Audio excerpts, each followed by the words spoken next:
Welcome to the Salt Circle podcast. My name is Hank. The blade was in his hand, and he guided it down to its natural conclusion and chopped that guy's fucking head off, I guess. You didn't say it's me. It's Ben. It's me. It's Ben. Yeah, we did Supergirl stuff. I need to get this out of my system. Lobo didn't say he's the main man. 0 out of 10. All the notes. DCAU spoiling me once again. No, How do you put Lobo in that movie and not have him say he's the main man? Dude, it's crazy. Like, it's like it was so they were so close. All you had to do was have him say he's the main man, and I would have been like thriving. Like, it's not complicated. He says he's the main man. Yeah, dude. Once again, people are. It feels like they're scared of doing like comic things or something. But we did. So, Supergirl is in theaters currently, and yes, I used it as an opportunity. Me and Anya went to it for our anniversary, so that was fun. Got to be like people for a little while. Mm-hmm. Got to have popcorn and not worry about a baby. That was nice. But then to prep for it, there was I had such a good time. I was in the checkout at a grocery store with Anya and the kid, and then my mom was there with us. And there was like a Supergirl thing at like the checkout rack, and I like put it on the conveyor belt, and then it gets to the woman like scanning stuff, and my mom just gives me this look, and I just give her the world's most shit-eating grin. I'm like, it's for the baby, and mom's like, no, it's not. So I took it home, and it had like, clearly it's there because of the movie, right? It had 4 issue. It had 3 issue 1s of Supergirl stuff, and then there was like I don't know if the run is Batman or Superman or what, but it was like a Batman Superman thing, and then Supergirl like enters. I think it was issue number 8 of whatever it was. Gotcha. But the comic that I liked the most was Woman of Tomorrow, which you informed me is what the film is based on. And I was like, sick. Guess I know what I'm doing. So I was. It does have a sword. Yeah, man. Oh, dude, the first issue, like I'm locked in. I'm locked the fuck in. How could I not be? I was thrilled though, just to like get a thing based on vibes and then like read it, and it was full page and it was paper, and I liked it. Hell yeah. It's been so long. It's a great experience. Yeah, no, I'm like, this is what it's supposed to be. Yeah, I haven't bought a thing I haven't read in a while, I feel like. Yeah. Just buying a book. I was very close with Drome. Just, sight unseen. Hell yeah. I almost bought that before reading it. But and it would have worked out, too. Never punished. It would have worked out. I guess I did it with, I guess actually what I did it with was like Urusei Yatsura. Oh. And Meisane Koku. Like I read those as physical books. Yeah. And Sailor Moon, but I bought those books like well before I started reading them. Yeah, yeah. So I have been doing it with manga. I take it back. Yeah, man, and I have been doing the good thing. I'm a genius. Yeah, there you go. You're ahead of the curve. Yeah. Wait, you mean doing the thing that people did for like fucking decades? The way that they the thing I did for decades. Yeah. I still got it in me. I mean, shit, dude. I did that today with 2 books. We went to the thrift store afterwards, and there was a book with cover art by Frank Frazetta, and there was a book with cover art by Donato Giancola, which I fucking clocked, and I'm like, I'm getting this. I don't know what it is. I'm buying it. Yeah. Hell yeah. But yeah, I was stoked because I loved the comic. Like, Woman of Tomorrow was fucking sick. I fucking love everything about it. And then the movie was such a dog shit adaptation. So I get both sides of it. We get to yap about both. Yeah, we've got a thing that's really good and a thing that's not good. Yeah. I actually don't think the movie's like that bad. It's terrible as an adaptation. So, but my big point is, I do think adapting the comic made the movie better than it would have been otherwise. probably. Oh, probably. It's just, yeah. it's just the floor was going to be so low. So the way I read the comic and I loved it, and I'm like, I need to know what stuff was changed. I don't want to be surprised in the theater. I don't want this to be a thing where I'm getting like grumpy in the theater. Because if you just look up like Letterboxd reviews, there are a lot of people who you'll see like, I read the comic before I saw that. Don't do that. I disagree. I think comic first is good, and then yeah. But if you don't want to get mad, then yeah. Well, you can just do what I did. It's more like look up what changed then, and like get yourself mentally prepared. Well, because even after it, when I was explaining this, what I was doing like yesterday, and my mom was there, and she's like, "Why? Wait, if you know it's a bad like, why would you go and why would you bring Anya?" I'm like, Anya's not going to give a shit. She's gonna love this. It's a superhero popcorn flick. It's gonna be fine. And Anya did. She had a really good time, and I was fine. I enjoyed it a lot. I had a very good time. Like, it was a popcorn flick. I got to laugh at some of the stuff that was like completely wildly different, and I just enjoyed it for what it was. Yeah, it's fine. It does make all the hackiest superhero jokes you've ever heard in your life. It makes the fucking Superman underwear bit. Yeah. It's like, why are you Supergirl and not Superwoman? It was, you know what, that one, yeah, they weren't as bad. They weren't delivered as bad as I thought. So that was kind of nice. But I was like, had low expectations because you informed me I had low expectations. What was the I wanted to say before we get too deep in, I thought everyone's performances were fucking great. Like, I agree. I really liked not everyone. Who didn't? Oh, you know what? Crypto wasn't great. Crypto could that CGI dog could use a little bit of refining. I think Crypto's fine. He was fine. I think part of the problem is they neutered Ruth so much, dude. Everybody that but for that character is like so completely neutered that I can't say it's a good performance because like she's not working with anything in the script, but she also is not giving anything. Like, she just felt like a little kid in a way that character doesn't in the comic. So yes, I don't know. Well, that's because she also, I don't think in the comic she states her age, does she? In the movie, she's like, I'm 13. Which I think she's like 13 in the comic. Oh, she's clearly something, but like, I don't know, stating your age is like, I'm big now. Well, it's just you aren't. The comic is so much more about her interior like thoughts. Oh, like it's such a heavily like internal narration driven comic. Loss of the narrator is a tragedy for it. That's the thing I'll give the movie is I think this is a hard comic to adapt because it's so narrative, it's so internal narration driven. Yeah. Like, if you're just adapting the plot, like, you're not adapting the comic. Like, this is like adapting a book of literature problem. Mm-hmm. Like, obviously, they don't get close to solving it. They really don't try. But, like, also, so why are you adapting this comic? There was, man, in the link that I sent you when I was looking stuff up, and there was a part...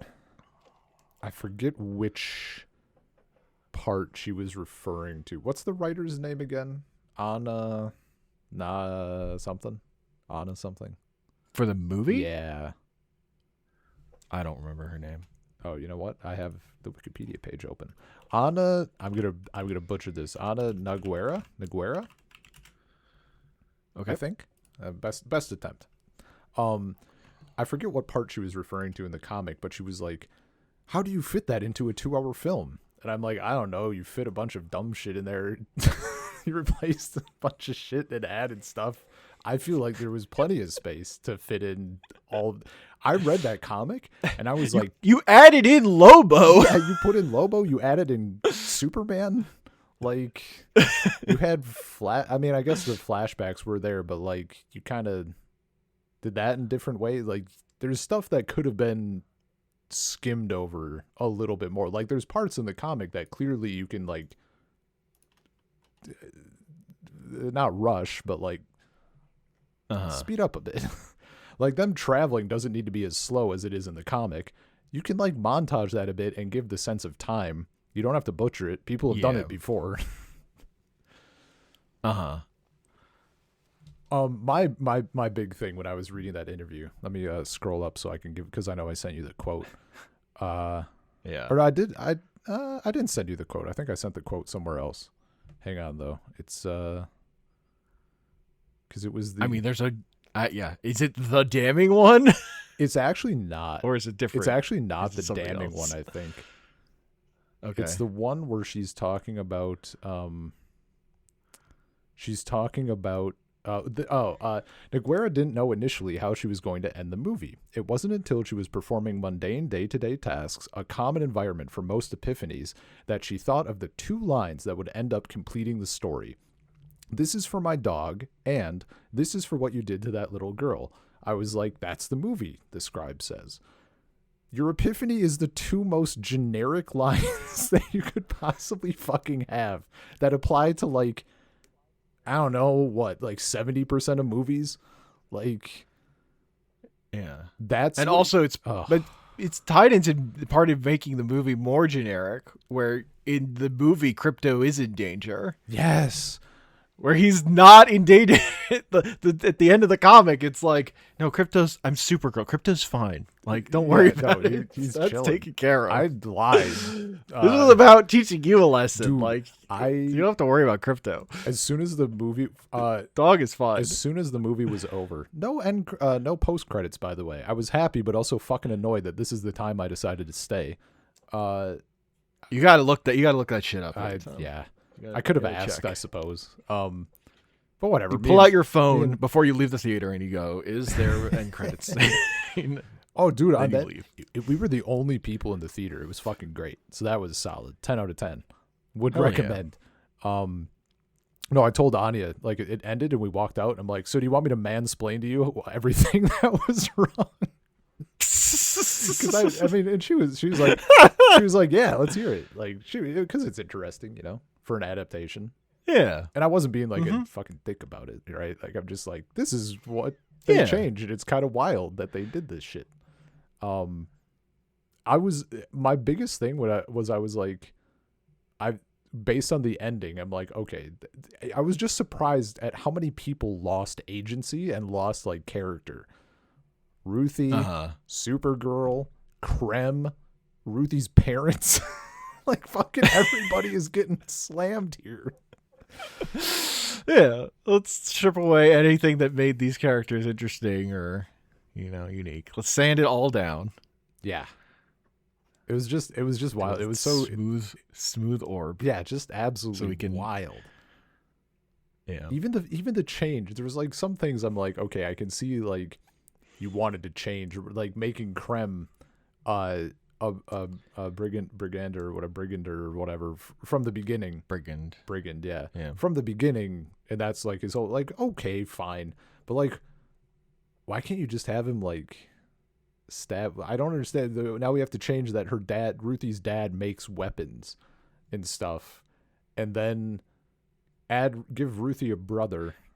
And then in, like, a way that makes the movie make less sense, because he's there for the sword, but then just doesn't take it. Well, he's there for other weapons or whatever, right? Like, he was there for, like, a stockpile. My thing is, like, he was taking the fucking weapons, bro. And then Ruthie's brother, I guess, is like, I'm gonna fucking take him out, and then everybody dies. Like, dude, he was there for weapons. He had his pie. They were going to lead him to the weapons, and then he was gonna fuck off. Yeah. What are you doing? The lesson is you can never trust a teenage boy who wears headphones. Oh my god, untrustworthy. He's gonna ruin everything. Yeah, that too. The whole, like, the planet is now, like, space travel and all that stuff and everything else. I'm like, this.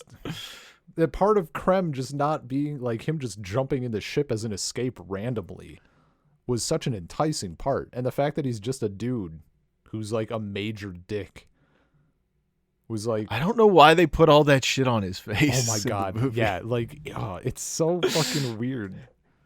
Like, the only way I can describe it is like they're trying to do, it's like Timu Jared Leto's Joker. Like, I saw like they're trying to recapture the imagery of Jared Leto as the Joker, but somehow he's like not even has that, he doesn't even have that much going on, but he just has all this shit on his face that like robs him of humanity being interesting. Yeah. No, it's like, well, and also just like making him pure evil. Not that he wasn't just pretty much pure evil. Yeah, in he's the comic, fucking. like, yeah. By the end, especially, right? Like his whole redemption and all that shit. I'm like, this was such a good fucking story. Like every part of it was so incredibly well done. He's just so stupid in the movie. Like it just makes it so dumbing down the thing. Yeah. For like no reason. You just have him be a charismatic guy. Yeah. And it would be better. I don't why? Why is this what you did? And if this was what you were going to do, why are you putting Krem in a movie anyway?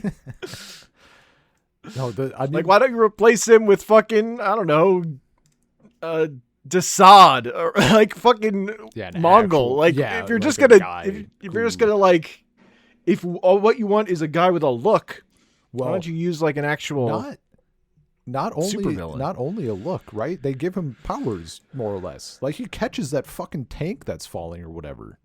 Yeah, he fights with Supergirl. Yeah, no, that was. In the comic, he fights with Ruthie. Dude, so that's what I was. She kicks his ass. That's what I was getting at. The amount of agency that was taken away from Ruthie is fucking insane. So, okay, we go to in the movie, we go to our. No, you could write her out of the movie entirely and it really wouldn't be different. Yeah, she doesn't do anything. Be anybody. Like, she's like, does nothing pretty much. She does nothing. It's. In our movie, we go to the planet with the green sun, right? Again, man, that part was also cooler in the comic. But anyway, in the comic, shocking. In the comic, that's like Ruthie's like test, right? Like that's where she has to protect Supergirl, and she's using her sword, and there's these fucking monsters, and it's like a thing. And we get the fucking cool bit about like Superman was here. Like, how long was Superman here? Like 45 minutes. How long do we have? 10 hours. Fuck. Hell yeah. And then at the end you get you get like, and it's not like, go on. It's not like that shit is like super inventive. It's also a trope. It's just, you just do it well. Yeah, and man. it's sick. Yeah. It's simple. It's like not complicated. And it's just so fucking good. And then you get the both the cool payoff of Ruthie like succeeding. Like she does the work, and then, you know, Supergirl is saved, and it all works out. But then you get the bit at the end where we get Supergirl being like 45 minutes my fucking ass or whatever. Like 10 hours, bitch. I knew you were a little baby bag bitch, Clark. Like, it's so good. So yeah, we have that, and then what you mentioned, like in the comic, the end where Ruthie beats the shit out of Krem, like just kicks him in the face repeatedly, and then says to us, the reader, "Yeah, I got kind of sick of kicking him in the face." Like I stopped. I could have kept going. He wasn't stopping me. Like those panels. Like she has him to rights. She puts the sword in the sand. They run at it. And she just beats his ass. Like, just annihilates him. God. Like it's not even fucking. It's not even close, honestly. No. So that, like, that's the thing. Krem Yellow Hills, he like has a name. He's murdered like lots of people, but he's just a fucking guy. Also, here's the thing. Like, he was murdering all those people and shit, right? But he was with the brigands, and he was also using guns. Like, they were just fucking shooting people and stuff, right? Like, it's not like he had powers. It's not like he was like a master with a sword or whatever. Like he killed. No. Who did we see him kill? An unarmed man, like who wasn't expecting it. Like okay, Yeah, because he sucks. yeah. No, that was like the craziest. I was just like, it's such a fucking just slashing this character to ribbons. And she's so fucking cool too. Like it's so good. Yep. Yeah, it's a good comic. I was like very, and that's even pleasantly before surprised. you get to Super Horse. Dude, I see. That's the thing. I'm like, I can kind of understand taking out the horse. I can understand where people are coming from. Where Comet is like, that's if I was gonna point to a thing in the comic that people would remove from a movie, it would be that, like 100%. Yeah, I mean, Comet is like comic book nonsense to the point of like you can't. People are not ready for Comet. Well, I was gonna say that's the thing I would point to. I also think removing Comet means you're a little scared bitch. Like, oh yeah, it means you have no vision, if you can't make or soul. Like if you can't find room for Comet in the movie, like fucking stop making movies. Yeah, like, she literally in doing? that interview with like Entertainment Weekly or whatever, she literally says like a dog and a horse, that's like too much. I'm like, you're just I don't want to normally I'm not one to say I could do it better, but like I don't know. If you want people to like have emotional feelings about your movie, give Supergirl her horse boyfriend. Come on, what are you doing? Here's the thing. People would have feelings about that. The thing is, people who don't know about Comet, like kids, like getting exposed to that idea, like what the fuck is this? Like that's the shit, man. That is what comics are about. Yeah, as if expansion. As if millions of little girls all over the world would not latch onto horse boyfriend like insanely hard, dude. Come on, let's be fucking real. He turns into a horse. What are we doing here? Like, well, he's a horse. He turns into a hot guy. Yeah. Well, that's but yeah. Even without that, like I thought it was in the comic. I'm like, this is some fucking nonsense or whatever. But, and in a movie, it's different. In the comic, it had the art and the panels, and I thought it was super fucking cool. The way they interplayed like other stuff between like her riding Comet and her going fucking fast enough to outrun the little orb. That shit was sick. It was so fucking like at the start when Comet shows up, I'm like, this is fucking okay. Yeah, super horse, of course. But then by the end, I'm like, that was fucking sick. That was rad. I had a good time. Yeah.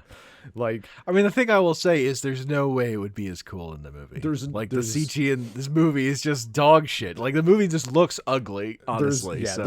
There's also that. There's no way. But if like you can do a silly thing and then make people care about it and be like, actually, that was kind of sick. Like it's possible to do those things. No, the color grading was like fucking like, and it's what makes this, and like, that kind of stuff is what makes this feel like an early superhero, like an old superhero movie. It doesn't have any of the creativity that last Superman movie did. Yeah.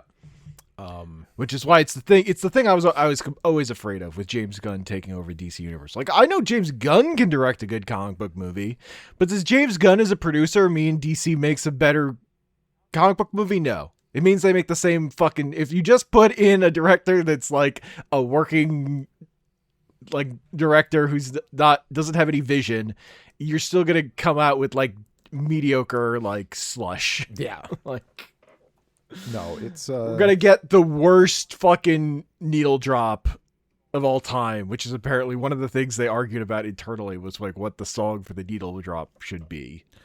And I don't know that there was a good answer if that's the one that was better. I got real I didn't think like the guitar work for Lobo was pretty sick. That's my comment on the fucking music. Like everything else was. I think the needle drop is more embarrassing than the way they changed the reason they changed the ending. I would agree. I think everyone involved with that needle drop should be embarrassed. You're talking about like go public. You're talking about like the end battle, right? Like the Mad Max, like circling. Okay, yeah, that was when Supergirl's like crushing everyone. That shit was embarrassing. That was an awful needle drop. I think It's really bad. I'm gonna be real. Which, like, in my heart, I'm like, it's funny how fucking terrible his needle drop is. Yeah. But, you know. No, it's fucking whatever. It's bad. It was a very bad choice. It makes it feel more like the Suicide Squad movies they made before they let James Gunn make a Suicide Squad movie. Also, the fact that, because it's kind of like, I forget what the name of the song is. But it's like slowed down a bit, right? Like it's a cover and it's a little slower and shit. The fact that this came after whatever fucking advertisement used the slowed down. We got the Street Fighter ad, which uses whatever slowed down version of a song that I forget off the top of my head. And then there was another ad which also had the slowed down version. So I'm sitting here at the fucking hat trick, and I'm like, dude, we're at 20. We're at like 20 years of trailers with slow movie slow covers. Like, this is a trend that just will not fucking go away. I can't believe it's still like, as a trend, it lasted too long. It's just like the reality of the way they make movie trailers, and I don't understand. How did we never find how did it never move to something else? How did nothing else ever nope, this is the peak, is and it's slow cover. And it's just bad, like 90% of I know I remember what the Street Fighter one is. It's the fucking hey, yeah, which is like, do the sped up version, cowards. It's because they want the vibe of that song. It's cowardly. Well, they don't want to pay the original artist as much or whatever. Yeah, and the song they use is a slow cover of "The Middle" by Jimmy Eat World. Right. It did nothing for me, like literally nothing. Yeah, you're right. It's just bad. It's really just bad. Like super embarrassing. It's just bad. And then Supergirl cuts Krem's head off while Lobo is watching her doing the sickos meme, going, yeah. I mean, that's good. It's just the art, which is in my head as watching the movie. I hadn't read the interview. It's like the writer's throwing the comic book in the trash and going, hell yeah, fucking kill that guy. I didn't know the writer thought that was how the movie ended. Or the comic ended, rather. No, that's a crazy fucking, her thinking that dude is dead. Also, so it's one thing to misread the comic and then write your screenplay, thinking that's just how it ended, and you're just cutting out the part where he was trapped in the Phantom Zone for like 1,000 years or whatever. It's another thing for no one to have ever corrected you about how the comic book ever ends, and this movie going through so many people and so much production to actually get made and cross the finish line. And then for no one to correct you when you go into an interview and get asked about it. Also, and you're like, well, that's just how the comic ends. So she has a and you have the original author going on Twitter or whatever, or wherever he said it. Tom King's like, what the fuck? That's not how my comic ended. It wasn't ambiguous. What do you mean? Yeah. So she has a quote on it in this interview. I was like, we gotta kill the guy. You can't let the little girl kill the guy. After that whole journey, having him die accidentally or something didn't feel strong enough for what I was doing for the character. First off, he's not dead. Not dead. Second off, she's like 1 trillion years old when that happens. She has lived her entire fucking life. She's not a little girl. That would be coming at the end of a life of contemplating. She's an old lady, and he's been in the fucking Phantom Zone for thousands of years, and he's had his redemption arc. Like, he's not a bad person anymore, but she still fucking hates him, so she bonks him on the head. Yeah. That's great. Yeah. And he, like, puts his hand to his head and then, like, lays back or whatever. He's not dead. And, you know, it's not like, I think, like, they killed a villain. That's so immoral. Like, the morality of trapping a guy in a prison for thousands of years is, like, a whole different nightmare. Like, I don't actually think one is morally better than the other. It wasn't thousands. But it was like 300. That's still a wild thing to do to a person. It said, okay? I don't think like chopping his head off is like worse. Yeah. It's also like I was thinking about that when I read the comic. I was like, this is a wild thing to do to a person. oh yeah, regardless. No, that's like fuck. It even says like he spent the first 100 like, years screaming. It's so weird to go like, well, you just cut his head off. Like that's so much simpler. But like it's so much less thought provoking. It's like that was weirdly dark. All right. Like I don't think audiences. This movie has not done well. I don't think audiences reacted well to this changed ending. Yeah. Well, because it's like so fucking. It's just they turned a thing that was. Part of the reason I liked it, because I've been on this kick for a while now, is I get so fucking bored of like just straight up man versus man, right? Like, yeah. I want man versus self, man versus society, man versus nature. Give me those other things. And this is like, the comic is still like kind of man versus man, but like, it's much more of a journey. You have all them going from planet to fucking planet. Like, it's like the opposite of it's like the opposite of when their Urusei Yatsura 80s anime reused a joke like fucking 8 times back to back and it made you hate it. They keep going. It's not just that they go to a planet and then they go to another. They keep going to fucking planets and it keeps like getting worse and it's wearing on the characters and it's wearing on you. And it after a while it starts to like fucking hit. So that by the time they get to like the planet with the monks, and Supergirl's like, I need to scream and I can't do it here because everything will break and I can't scream here. And she has to go into the sun. That's a fucking such a good moment. It's such a good fucking moment and it hits emotionally and it's so fucking good. And instead we're going to have just a ton of like action sequences. Like it was a thing that was a journey and had like emotions and all this other stuff going on and like talking and characters like getting to know each other and all that shit. Yeah. So yeah, you turn it into a basic action flick and then at the end more action happens and someone dies. Like, okay. Other movies do like, that. She cuts the villain's head off. Like that does not make me feel fucking anything. Made Lobo feel something though. Like, oh. Yeah. Him dragging on his cigar though is still fucking like he was weaker. It's just very funny. It's like, and Lobo's here. Why?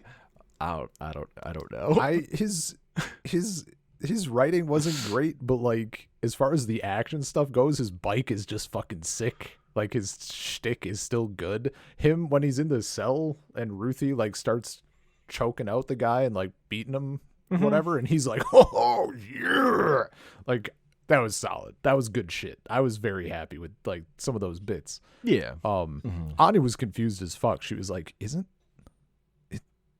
that Aquaman?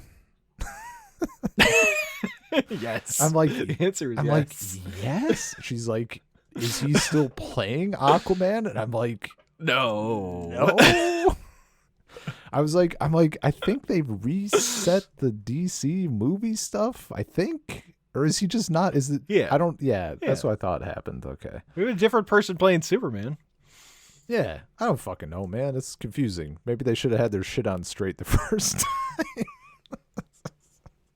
I don't know. Fucking, it's fine. Oh, it's fine. The Human Torch was Captain America. Well, I told her, I'm like, because that movie was good. Oh, no, you know what? That reminds me. That's how she asked. She's like, is Aquaman DC or Marvel? Like, it's DC. And she's like, wait a minute. And then I explained. But I'm like, that happens, you know? Like, she's like, I think it's silly. I'm like, Robert Downey Jr. is playing a villain in Marvel. She's like, yeah, he's playing Dr. Doom. Like, really? I'm like, that guy at the end of Fantastic Four? That's going to be him. Yeah. So that was just very funny.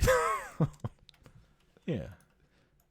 Not is that Jason, what's his name? Momoa?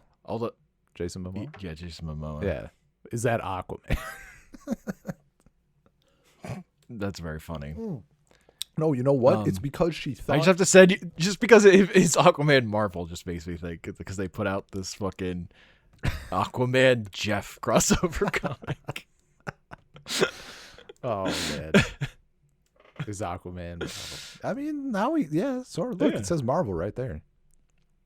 Yeah, but I think actually now that I'm remembering details, I said I would forget shit, but like I wasn't keeping this interaction in my head as much. She thought it was She thought Aquaman, but because it was the same actor and she thought Aquaman to be DC, like she assumed that this was Aquaman and like something happened. You know, the Aquaman. Yeah, this is Aquaman's goth phase. The Aquaman Lobo pipeline is surprisingly nuanced. They both have a hook. Lobo has his chain hook, and then eventually his hand will get cut off, and he'll be Aquaman with the hook on his hand. Yeah. You know what? The bit where Supergirl, or where he says, "You're the ditz from the bar." She's like, "I've been telling people the same thing," or whatever, like about him. Like, yeah, that line's in the trailer. Okay. It's funnier in the trailer because it does. In the movie, she was acting like a ditz. Yeah. I think that actually undercuts the joke. Yeah. Oh, totally. But I thought like that was a solid little bit. Him saying it was an interaction between characters. Yeah, go figure. I'm starving. Him at the end saying "see ya tits," like that's good. That got me. That got my ass. I was not expecting. Yeah, that's fine. Every time though, look, I don't know why Lobo's in this movie. I don't fucking. I'm here for it. I like Lobo. Well, dude, every fucking it's time. so funny when you want to like treat Lobo like your joke character, but you feel like you need to include the part where he murdered his entire planet. Yeah. And he's like, I only do things for money. I'm like, didn't they just say you murdered your entire planet? Oh, it was profitable. I guess. Fuck, every time I see Lobo, like honest to God, I saw him in the trailer, right? I'm like, oh shit, Lobo's here. They better not fuck that up. I completely had forgotten that. So Lobo shows up on screen. I'm like, oh shit. And the first thing, whenever I see Lobo now, I just, I think of, there was a Stan Lee thing where I think he was just answering, mail or whatever. It was on YouTube. And he's like answering what your favorite DC character is. And he's like, I like Lobo. I'm like, fuck yeah, dude. I like Lobo. He's the main man. He's the main man, dude. God. That matches Stan Lee's energy. Just saying I'm the main man. Yeah, that's Stan Lee. It fucking won me over, dude. That's all it takes. He said he's the main man, and I'm all in. I'm like, yeah, he wouldn't lie. If you're the main man, why would you lie about it?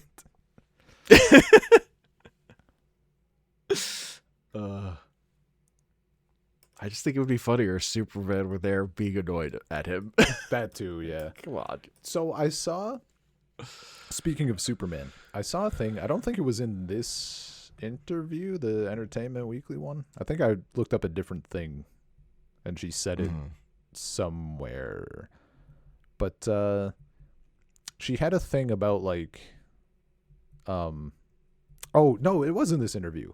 Nogueira says she has to define herself differently than Superman. She has to say, I have my own morality, I have my own sense of goodness, and actually my ability to discern when I'm going to take somebody off the map is a power I have. I don't have a rule that you have. What? If you read she clearly has a different morality than Superman, and she's just such a different character. Even in this singular comic that I just read. Yeah. It's so fucking obvious. And also in the comic, she fucking annihilate. It's the problem of beating the shit and killing all of the henchmen, and then you get to the main bad guy, and it's like, no, I can't kill you. I'll be no different than you. And it's like you just murdered 8,000 minions or whatever. She's ready to cut his fucking head off in the comic. Dude, that. It's not the fact. It's not like she's not willing to do it. She could do it. The fact that she was ready to do it, and then Ruthie is the one who's like, no, I learned. Fuck, don't stop. I learned. I swear. And she brings her back, and it comes full circle. That's because Ruthie has a character arc in the comic. Imagine. Also. Does Superman have a no-kill code? I thought it was just like he doesn't kill. I didn't think it was like a true like refusal. He's like killed, right? Yeah, I feel like people get conflated with Batman. I feel like Batman, it's much more of a code. Superman, he sees the good in everything, so he would want to find a different way. I thought he murked someone once. I mean, in Man of Steel, he murdered someone, but that was like it's a big thing because they made a movie where Superman kills the guy at the end and then feels bad about it. Which, like, if you're gonna write a Superman that kills, don't then have him whine about it, because then you're just making whiny Superman. That also doesn't work. Yeah.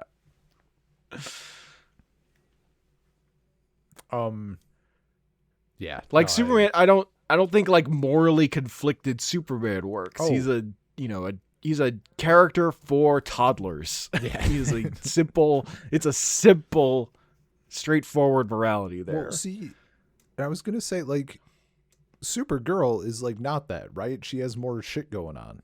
She's like a more on that way. I think she's a more complex character in that sense.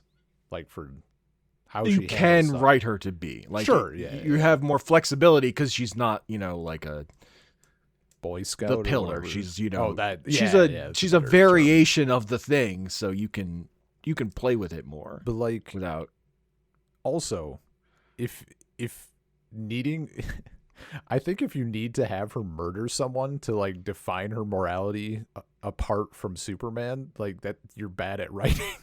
Like that, why is that the story you're telling with this character? That's what you need to do. Particularly, no. So I need to talk about the part where before this movie, they showed this is why I'm on about this is right before seeing the movie, they played an ad talking about Supergirl Happy Meal toys.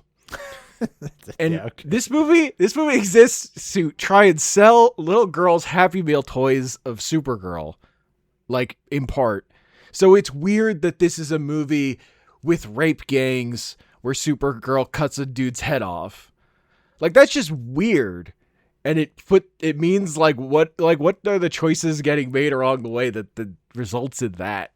It's like this weird glomless. Like what are your mission statements? What are your end goals? It's like, oh, we liked Mad Max Fury Road, so we wanted to put more Mad Max Fury Road into this movie. That comparison in was like a really artless way. Fucking awful. Zero sauce. I also like Mad Max, but you know what was fucking sick? Thousands of space pirates on an actual like ship in space. Yeah. Like that was sick. What if we took tropes from Mad Max and executed them really poorly? What if we just have them drive around? What if we just said the word rape gang or whatever? However they describe it. Yeah. Just awful. He collects girls. Word? Yeah. That's what you want your Supergirl movie to be about? It didn't have to be about that. It literally did not have to be about that at all. See, they spend so much time on that shit. Like they add the whole thing where like Supergirl gets poisoned and shit.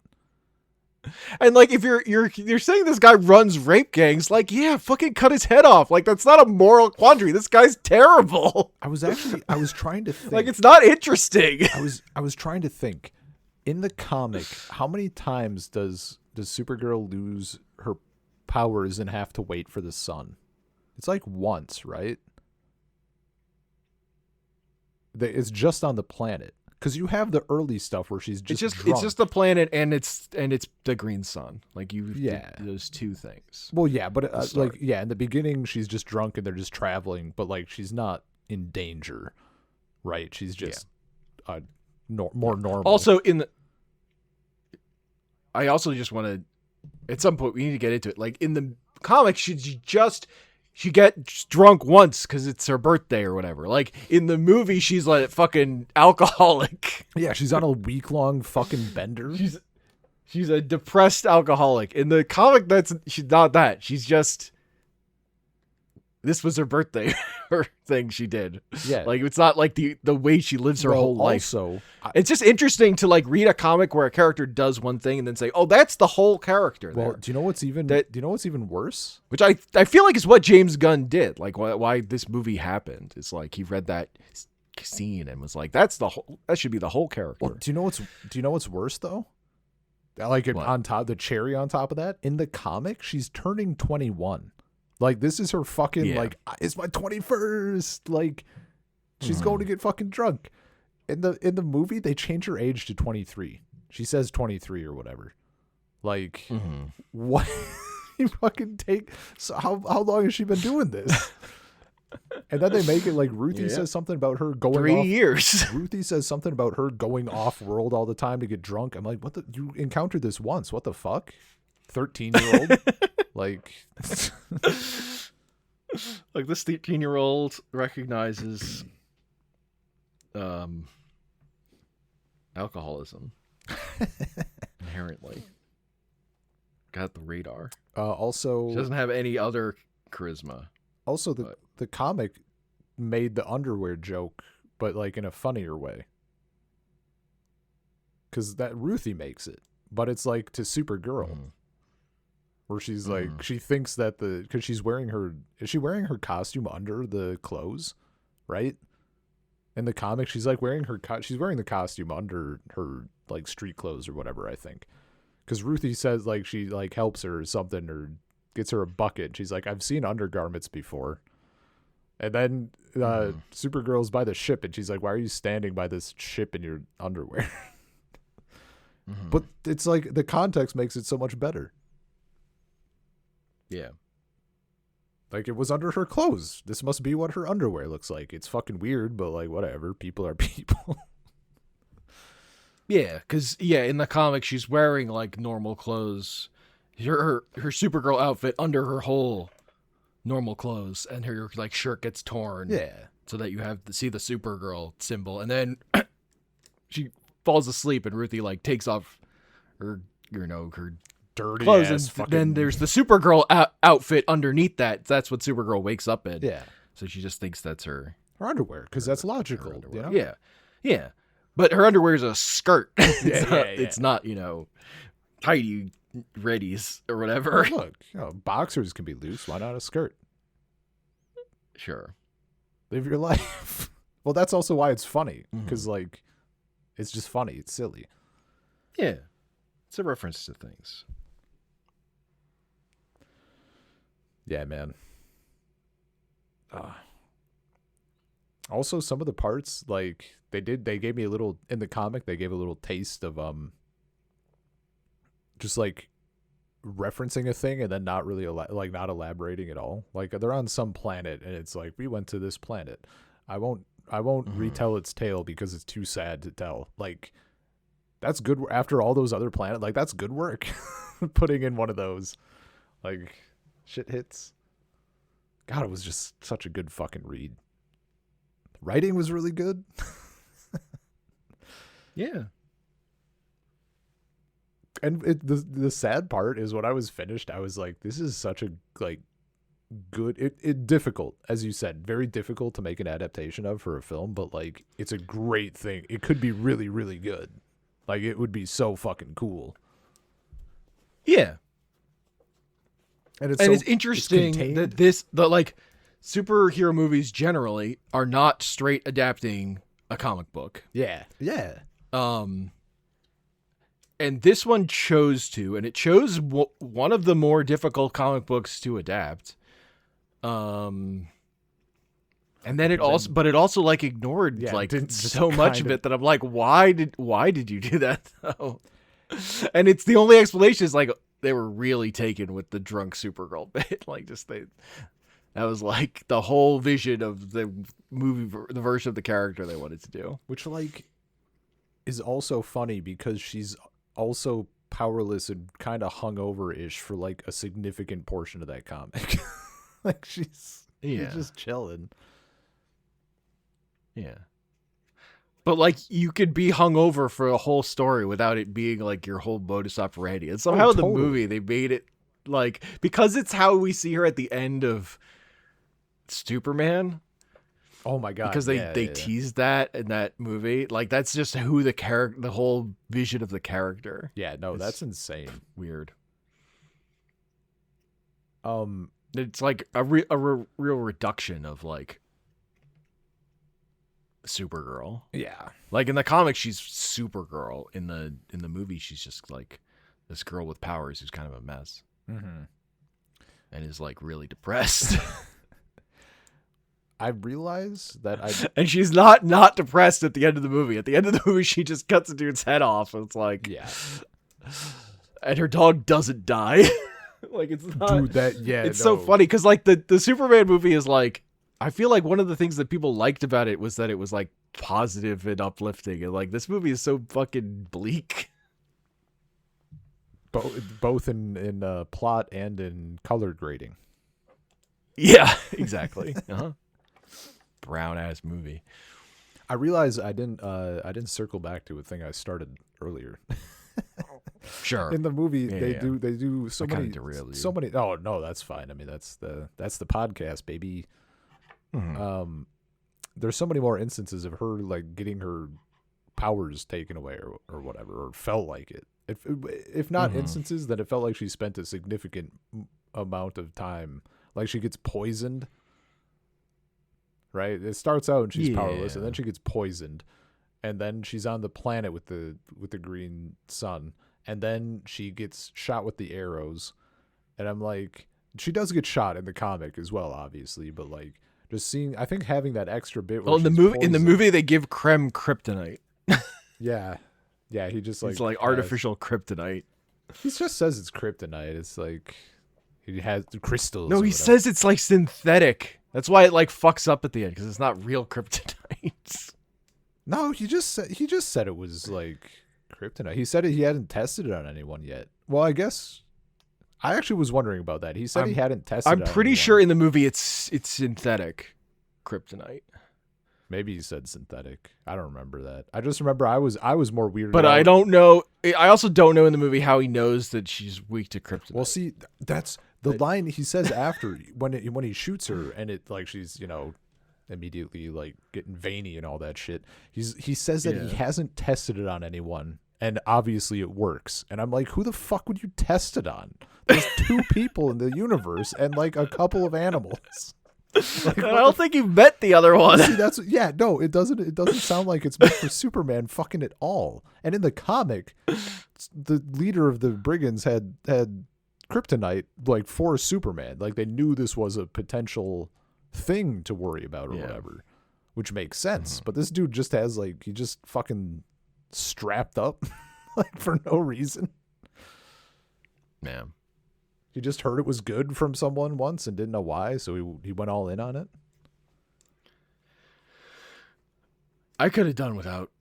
We have a green sun. We don't also need kryptonite in our movie. If you're like picking out things to cut, yeah, I would start there. Oh, totally. They also made the Krypton stuff worse. Didn't really talk about that. The bit where Supergirl is like pounding the lead shield, and like it like slowly turns from like thousands of people working on it to like less thousands, and then to hundreds, and then to her. That's good shit. I mean, that's Conan the Barbarian film, right? Like it's all the people pushing the wheel, and then it's just him. That's where my brain went immediately. I ate that shit up. Because like she wasn't even Supergirl then. That's just like she's just on Krypton. Or whatever. She doesn't have powers. And she's just fucking hammering. She's just a girl in the world. Nightmare. Yeah. The end of the world. Yeah, that stuff was... Which is why she's different than, why she's different than Clark. She went through it. She had a different childhood. Yeah. Well, and it was a different experience for her. I forgot. I was like... Because she, in the comic... She's like grown enough when the city is like shielded and then ejected or whatever, right? Because that's why she's working on the shield. Like the radiation happened like pretty fast, I thought. In the movie, she's born on that city. That's not how it was in the comic, right? I'm not misremembering. No. It's like, but it's like all completely different. Yeah, yeah. No, they don't have the shield or anything. I was just the timing of that is like, well, because there's like a difference. There's like a difference for where a character would be coming from, like being born on the planet and having a good time before it blows up, and then versus being born on the like city that was ejected from that planet, right? Yeah, it's like, did she have a normal childhood at all? Yeah, yeah. Or it's like she was just normal, right? Yeah. They never put them on a bench, like on the cover of issue 2. I can't. They're sitting on the bench waiting for the bus. Oh yeah, yeah. That's missing out. That's good shit. Yeah, dude. Them on a bench. Them. The bus announcing that like they're stopping for 15 like Zyrics or whatever, and they're like, all right, we gotta go. Like, what's a Zyric? I don't know. Keeping her in the fucking trench coat the whole fucking movie is one of those, like, you're afraid of the thing. You're making a comic book movie. Yeah. Yep. Can't have her in the fucking outfit until the end. It really like brings like the outfit. I brought your Supergirl outfit. It's just like, those clothes. Yeah, it's just like, a uniform. Like, oh, why aren't you just wearing it then? What are we doing? Yeah, well, because we need like the thing, or are they also doing? I mean, it's probably a bit of column A, column B, like, oh, like the costume has to have significance, like she becomes Supergirl or whatever, like gets her mentality back or some bullshit, something. I didn't pick up those vibes, also, but like, yeah. Also, because she doesn't wear dressed like Supergirl, we don't get the joke about her. Like, well, I'm wearing a big yellow S on my chest and a fashionable skirt. So if I'm not Supergirl, who the fuck do you think I am? Dude, like, shit is you can put that line in a movie. That line would be great. She says fuck. Dude, there's so... Come on. She's swearing. There's so many lines. Punches that guy. There's so many fucking lines. Or steps on his foot or whatever. Yeah. No, like, there's so many good bits. Waste. Just a waste. They biffed it. But like, I don't know. Again, wasn't like a bad watch necessarily. Like, it's fine. Oh, right. They also skipped the part where she takes drugs in the comic. Yeah, she takes get a power up. She takes reds. Red. Yeah. Why would you cut that? Like, that seems also like a thing you would want in this kind of movie. Oh, yeah. I don't. Or is it be like, do you have to cut out the taking drugs thing because we want to sell Happy Meal toys? Like, what is that? Are we like pulling in both directions here? Like, what's happening? Well, that's God, what was her? She had a great one-liner. She doesn't get any of her. Doesn't get to do her like Phoenix power things. Where she just grows flame wings. What was her fucking? When she was asking on the bus, she never teaches Ruth about washing her hands. Oh God, because this character would never teach anyone about washing their hands. She's fucking disgusting. No, like grumbling. The comic did such a good job of like her being a kind person, and like a little rough but like kind and all that shit. That's such a good. That's such a good fucking sequence. She's like, we've been that. You know what? This ties into it. I was gonna mention it. In the fucking movie, they Lord of the Rings this shit. Well, I guess Lord of the Rings didn't expressly do it, but in the films, it feels like the journey is like a tiny little trip. And in the books, of course, it's like insanely long. In the fucking movie, it's like, oh, you have 3 days. We have to put a timer on this, and it's 3 days. In the comic at that point, I think they've been traveling for like a month or something. I think she says like I'm pretty sure she says we've been traveling for a month and you haven't been washing your hands this whole time. I think it's a month. I might be crazy. Yeah, I don't remember how long it is. But it is longer in like a way where you're like, well, that's not believable. But yeah, but Crypto wasn't actually in fucking danger at the end either. Yeah. So it's, they closed that one up. They solved that loop, that little like really like dying for that long. No, the answer is no. Yeah, no, it's such a, and that's such a good bit too.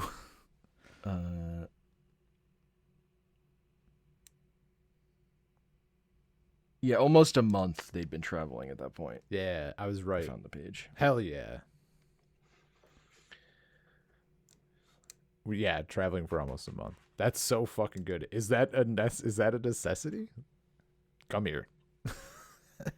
And the picture, the whole She doesn't like it. She doesn't yell about it. She's just like, here, I'll show you how to wash your hands. The whole page of them washing, like her washing her hands and stuff. It's so fucking good. This is a good look. The comic is good. People should read the comic. Also, they took away Ruthie's hat. Fucking bastards. She has a hat the whole time. Yeah. Well, most of the time. And then she doesn't have a hat at the end, which makes it more powerful. I actually... When she doesn't have a hat. No. I was going to ask because I have an assumption and I want to make sure that it's like a thing that I noticed and not a physical change that I didn't notice. Was it the same writer throughout the comic? They didn't change at any point, did they? No, it was Tom King, right? Okay. At a certain point in the comic, her manner of speaking changes. She goes from like speaking really prim and proper, or trying to speaking like she uses ain't, and she starts like saying more shit, right? And I noticed that. I was like, that's fucking cool. Like we're again, growth. Imagine. Yeah. Because she's been traveling for fucking months or whatever. Supergirl instead of 24 hours.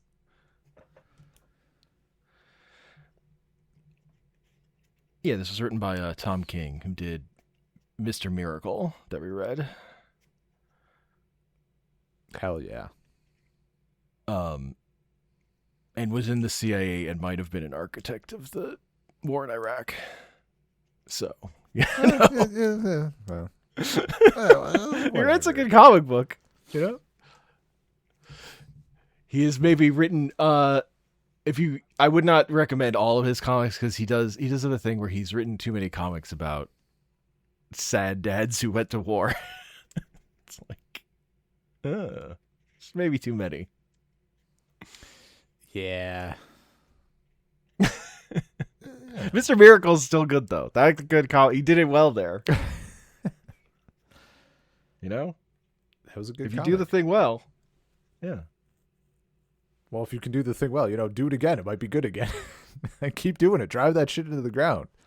Yeah. I don't know. Like, they're creators who can do the same thing over again and it works. It's just Yeah. Tom King kind of showed up on the scene and was like, this guy's great. And then there's kind of been the bloom is kind of off the rose, and then people are like, you know what he fucking did before he wrote comic books, right? And they're like, oh.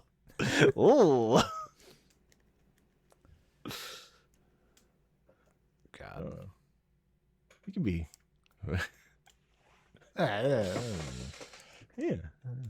It's not. It's just a fact about. It's a fact of the world. Yeah. Oh no, even like, even in my little 4-issue sampler of Supergirl stuff, like there's Woman of Tomorrow, which I was like, this fucking bangs. There was another one, and I was like, where Supergirl decides to go back home to like her foster parents or whatever on Earth and like say hi and like maybe get back to her roots a little bit or whatever. And then it turns out they're like, oh, it's the home of Supergirl, whatever. And she's like, how the fuck do they know? Like, did mom and dad like tell people? They wouldn't have told people. Did they tell people? How does everyone fucking know? And it turns out there's like an imposter Supergirl. And just like the tone of it, I'm like, this seems fun. Like, it doesn't seem amazing, but it seems very fun. And then the other two, I was like, this seems like, I don't know, a little bit miserable. Like, what if Supergirl had like adoptive parents that were like assigned by whatever organization, and she was like being treated like a weapon at the disposal of whatever organization? I'm like, that seems not great. I mean, she could have been raised by Ultron to be an evil weapon. We saw that show. I mean, I'm fine with that.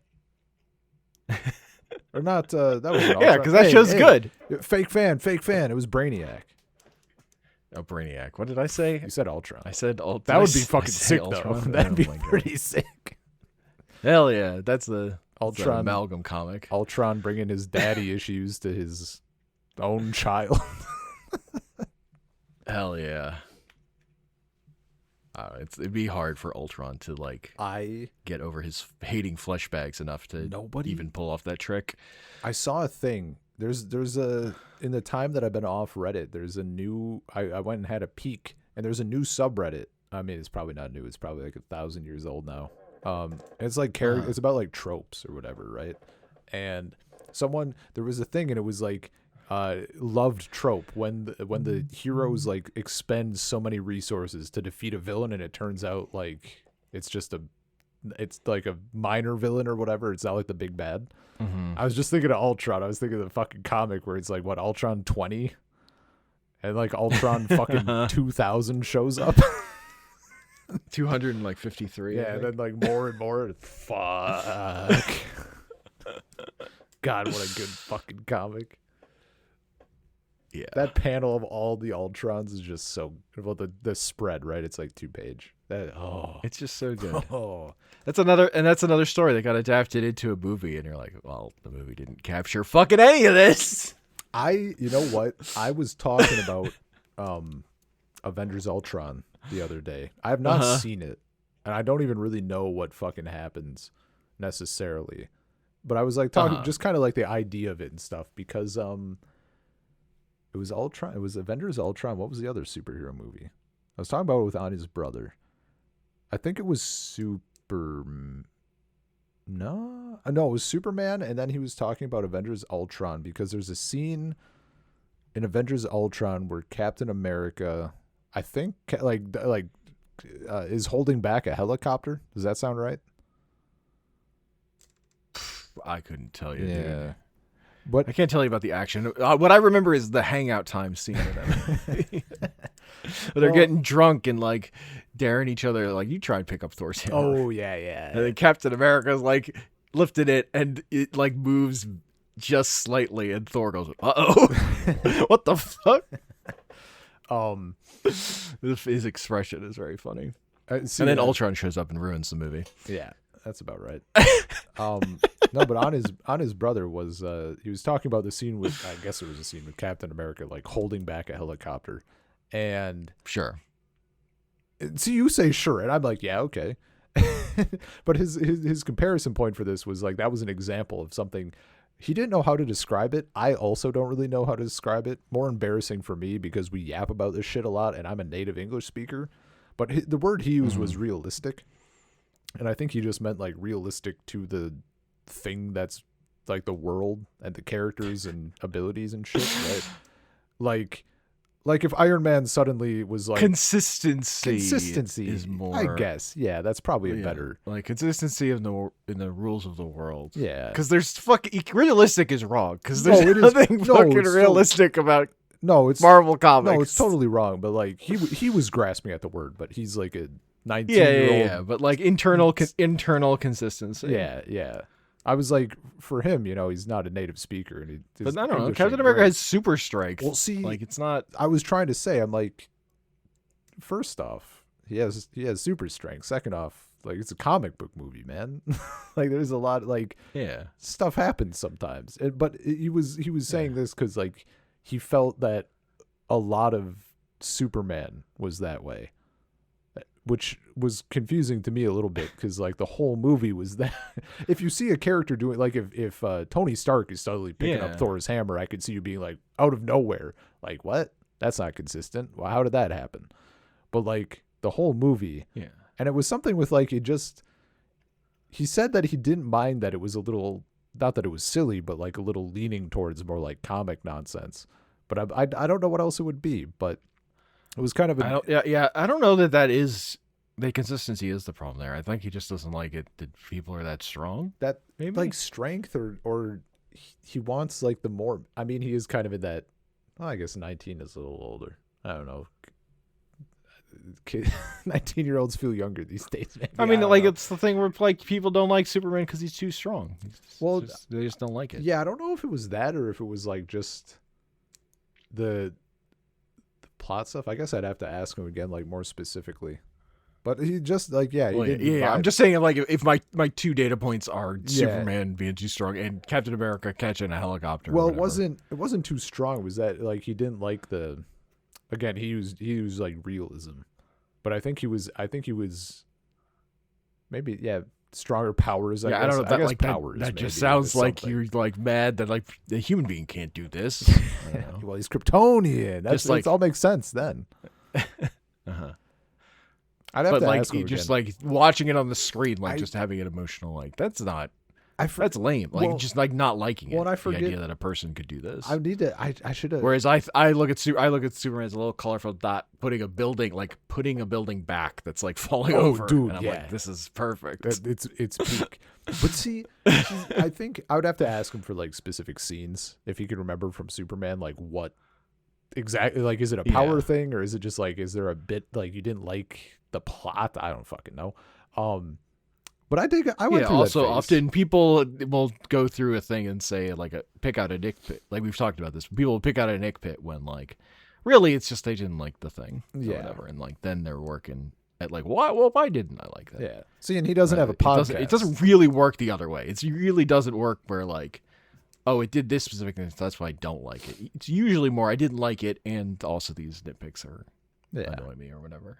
Well, see, he needs More so. to start a podcast. If you're a normal human, and, I guess there are people where the nitpicks like actually ruin the thing for them, and those are nightmare humans.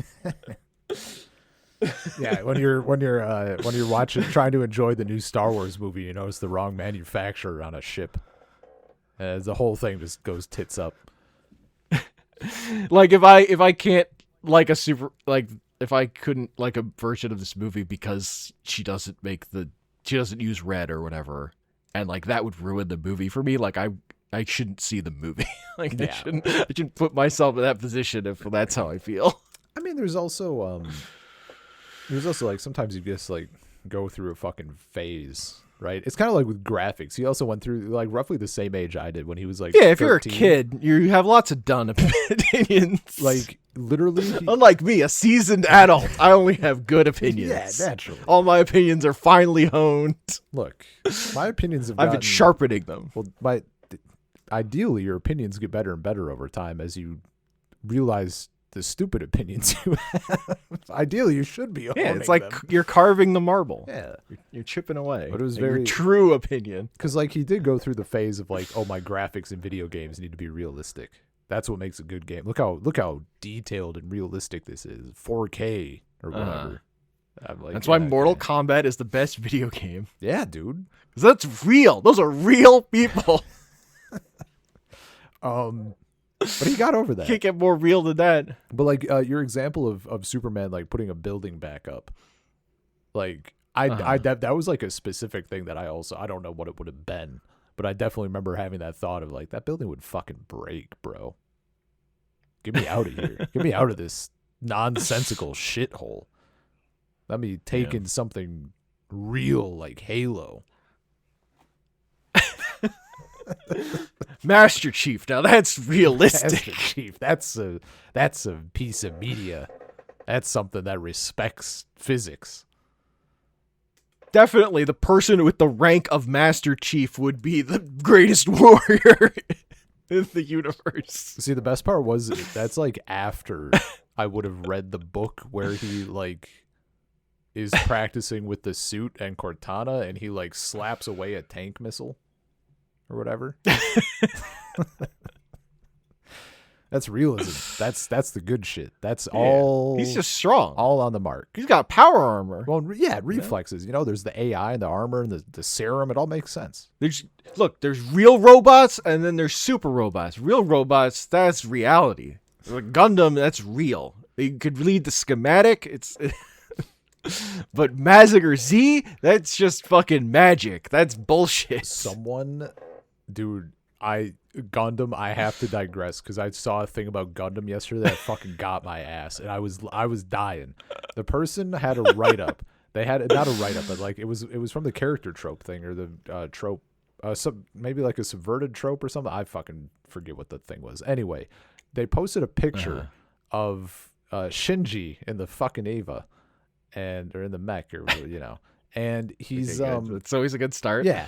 And the thing was a whole little paragraph about like subverting the trope of like, oh, before the anime came out, before the anime came out, like mechs were piloted by like hot-headed action heroes who were having blasting stuff and having a good time. At the end of the fucking paragraph, they like reveal that they're talking about Gundam 1979 or whatever.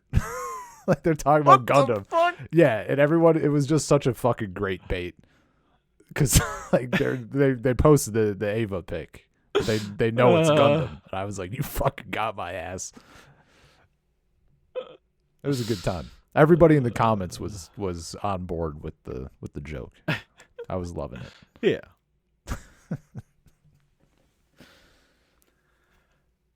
Yeah. Oh, I was also Ray pilots the Gundam because he read the fucking manual. See, I was telling he's a little fucking nerd, and he read the book. Oh, hang on. I have a text from like 10 minutes ago. Oh. Hell yeah. I have a text from 10 minutes ago asking if I'm nearly done. So I suppose we could maybe wrap up.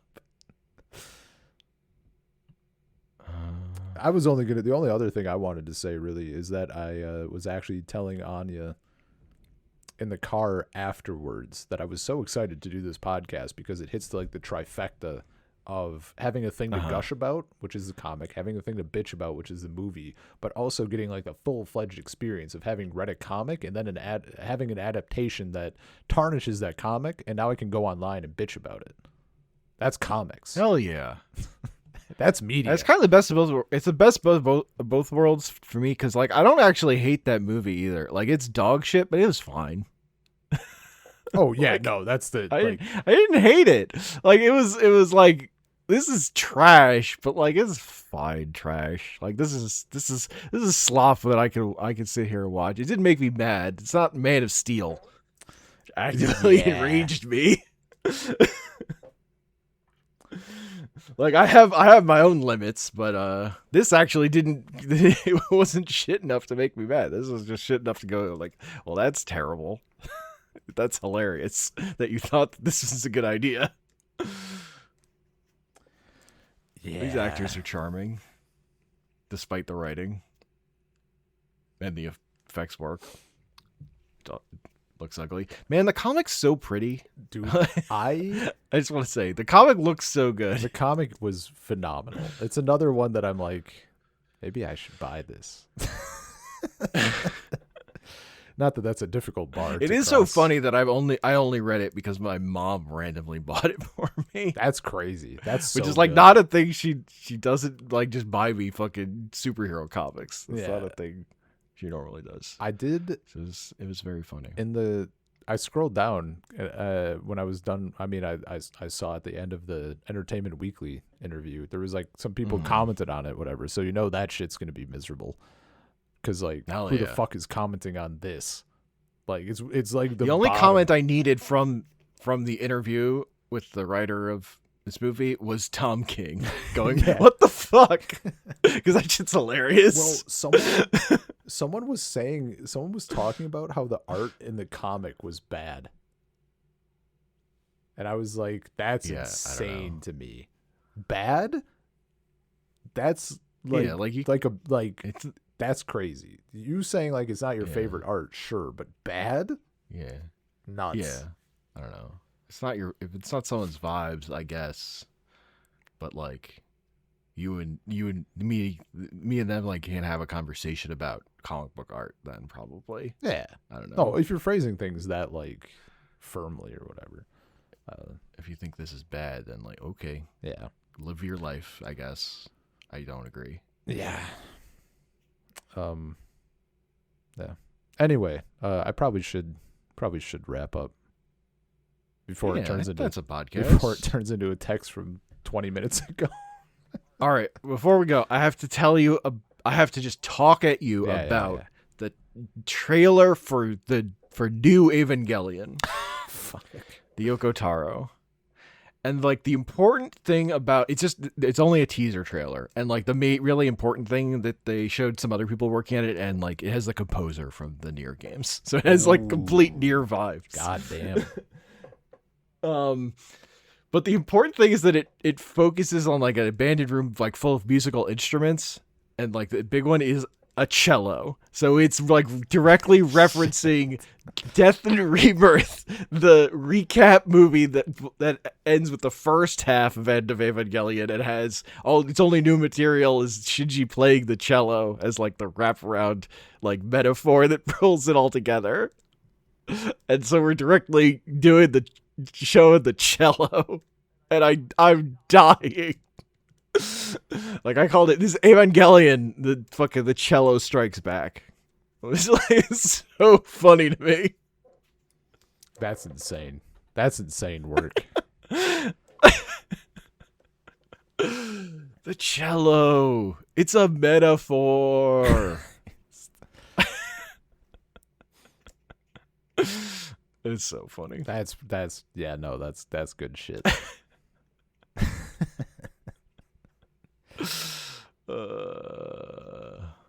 All right. That's a podcast. Salt Circle Podcast. Gmail.com. Anchor.fm/SaltCircle. YouTube.com/@SaltCircle. I'm on YouTube.com/@I'm3DHomer, and I'm Comic Panels on Bluesky.social. I'm on YouTube at Drathius. Yeah. Hell yeah. Yeah. Comic books are good when they're good. When they're good, they're good. This is true. It's easier for a large corporation to make a comic book that's good because it only takes like so many people to make it. Whereas a movie takes so many people and so much money to make that like there's so much room for it to go wrong. Yep. Too many cooks. Too many cooks. You know why Japan makes better like nerd movies? Because they don't have the overhead. They just get to like make an adaptation of the thing. Yeah.